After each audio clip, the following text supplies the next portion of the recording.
JBN, we keep you informed. 2 dead. Child injured in Chancery Street shooting. 2 men were shot dead and the child shot and injured on Chancery Street, St. Andrew yesterday, the police have reported.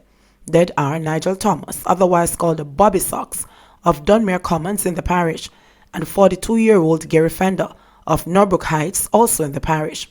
Police reports are that about 6:15 p.m., the 3 were standing along the roadway when an SUV allegedly drove up.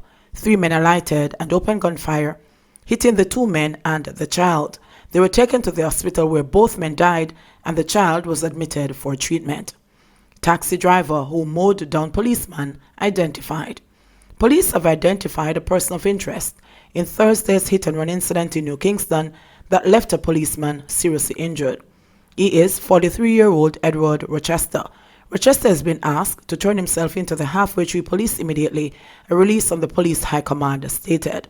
The police's information arm, the Corporate Communications Unit CCU, reported that the constable was seriously injured after he signaled the driver of a vehicle to stop while conducting traffic management duties in New Kingston, reportedly after having detected a traffic infraction that had been committed by the motorist. The driver reportedly slowed down before suddenly accelerating the vehicle into the path of the constable, running him over and crushing one of his legs. The vehicle, a black Toyota Wish, has since been found abandoned in the Mountain View area of East Kingston. Cop charged for stealing gun granted bail. A policeman was charged on Thursday with breaches of the Firearms and the Larceny Acts by the Inspectorate and the Professional Standards Oversight Bureau (IPROB), was granted bail when he appeared before the St. Catherine Parish Court yesterday. The policeman, Constable Ajani McBean of the Operations Branch, was charged following a ruling from the Office of the Director of Public Prosecutions, or DPP. The police said a file was submitted to the office following an investigation that was launched when a gun and a magazine containing 14 and 9mm rounds of ammunition were discovered missing from the Jamaica Constabulary Force facility in St. Catherine. Investigations were conducted by IPROB, and following an operation on January 18, the weapon, along with the magazine and rounds, were recovered at the home of McBean. The ODPP subsequently ruled that Constable McBean be charged with illegal possession of a gun, illegal possession of ammunition, and a simple larceny.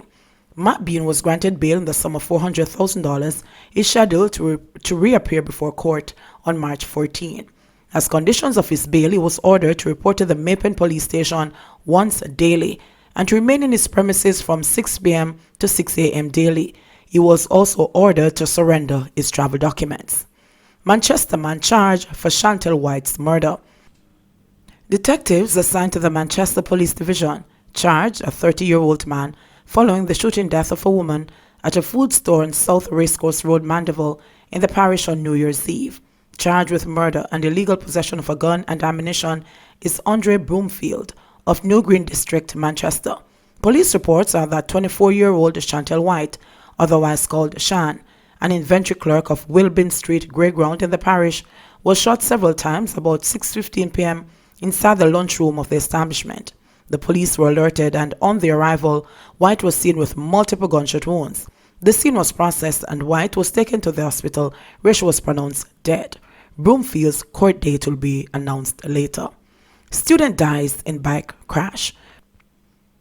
Just one day after celebrating his 15th birthday, Joanne Samuels of Revival, Little London, Westmoreland, met an untimely end along the Brighton Main Road in a motor vehicle accident on Sunday. Samuels was an 8th grade student of the Petersfield High School, where students and the teachers alike wept openly upon hearing the news of his death on Monday. According to police reports, about 11:54 p.m. on Sunday, Samuels was riding a red special edition motorcycle along the Brighton Main Road, southerly towards Little Bay in the parish.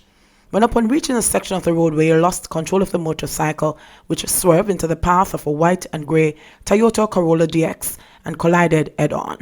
Samuels was thrown from the motorcycle on impact into bushes on the side of the roadway. He was subsequently taken to the Savlamar Hospital, where he was admitted in serious condition. He later succumbed to his injuries in hospital. Meanwhile, Tracy Brown-Coote, acting principal of Petersfield High School, described Samuels as a pleasant, promising student who was well loved by both teachers and schoolmates. He always completed his work and would love to share information with his classmates. It has been a very sad situation for us here with Joanne's death. It is particularly painful because he makes it 3 students whom we have lost since the September term due to accidents. Dr. Brown Coote said 2 students who were celebrating birthdays over the weekend into Monday were the ones most seriously impacted. Saturday was his birthday, and one girl in his class had a birthday on Sunday and another on Monday, so they had all planned to celebrate when they got together on Monday, but fate intervened and spoiled their plans. A trauma team from the Ministry of Education, including counselors from other nearby schools, visited the institution and held grief counseling sessions with students and teachers to assist them to cope. 2019 fatal shooting tally, lowest in 2 decades, says Indicom. The Independent Commission of Investigations, Indicom, is reporting that last year Jamaica recorded the lowest number of fatal security forces shooting in 20 years. According to Indicom head Terence Williams, the security forces killed 86 people last year, which was a sign that the country is moving in the right direction, coming from a position where Jamaica was among countries with the leading per capita security forces killings in the world. Williams said last year Jamaica dropped to 4th in the world's per capita security forces fatal shootings, and the latest figure should at least keep the island in the same position on the ranking. This is the lowest number in at least 2 decades, and it is indeed the lowest number that one can find locally whenever you're relying on proper statistics. Indicom statistics indicate that the previously lowest number of killings by state personnel in Jamaica was in 2014, when 101 individuals were killed, with 2010 being the worst on record with 277 killed. Williams said while he welcomes the improvement last year, Indicom still believes that there are many innocent people who are being shot by the police. He said over a 4-year period, the police shot 322 people, with 88 or 27% believed to be plainly innocent. According to Williams, the statistics indicate that the police need to reconsider its method of training and suggested that police officers should be required to be retrained in shooting twice each year. He said the reasoning is as a result of what he described as the police's plainly innocent shooting statistics being vastly different from that among the Jamaica Defence Force JDF members. No more royal waste of time for Jamaicans doing business with government. Technology Minister Fayval Williams says the government is accelerating plans to digitize various government processes that will eliminate long wait hours, which are proving to be a royal waste of time. Addressing the 15th Jamaica Stock Exchange JSC Regional Conference on investments on capital markets on Tuesday, Williams outlined an 8-pillar approach that the government is undertaking to make Jamaica a fully digital society.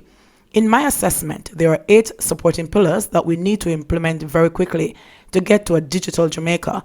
Some are physical deployment of ICT and some are legislative in nature, Williams said. The technology minister said the government is looking to ensure that no longer will it take an average of 4 active hours to complete a government transaction, or require 3 or more visits to a government office to complete the transaction you already waited 4 hours for. Citing recent statistics compiled in an Inter-American Development Bank study entitled Wait No More, Citizens, Red Tape and Digital Government Caribbean Edition, Williams said it was found that only 11% of transactions which involve citizens engaging with the government are completed in 1 visit. 45% require 3 or more visits to a government office. I am sure that you'll agree with me that this is a royal waste of our collective time, she said to rousing applause from the audience. This is where citizens' blood pressure boils and they get angry and upset because they could be doing more productive and valuable activities other than waiting in line. Williams also shared findings of research by her ministry to uncover what she described as a 100-pound weight holding back digital Jamaica. She revealed that of the 361 government services offered, only 68 or 19% can be initiated online and not all can be completed via that same method. Across government, when we checked, there are only 30 services that can be started and completed online. These include tracking passport application, applying for an adult passport, paying taxes, water bill payment, registering a local company, paying and applying for NHT refund, Williams said. The 8 areas that the government has targeted to accelerate the push towards a digital economy include the creation of an ICT authority, government-wide broadband infrastructure, public key infrastructure (PKI), a national identification system, applications run on data, Electronic Transactions Act, and the digitization of approximately 32 million records. Williams described the PKI as the platform upon which the authentication of an ID will take place. Once the legal framework is in place, Jamaica will leverage the PKI daily to facilitate the distribution of certificates for e-passport issuance and the issuance of certificate for Jamaica's digital identification card, Williams said. The PKI is expected to be completed within 7 to 8 months. With regards to the national ID card, Williams said the government is aiming to implement a system where the card can be authenticated in both the physical and the digital world. When implemented, there is a strong probability that citizens won't have a need to visit a government office, the minister said. She said the enabling legislation to promote security, integrity, and authentication of users in the digital world is expected to be passed in the Parliament. Pursuing a single identification system is not unique to Jamaica, Williams underscored. JBN, we keep you informed. Please remember to subscribe, like, share, leave us a comment, and click the notification bell to receive our daily news items.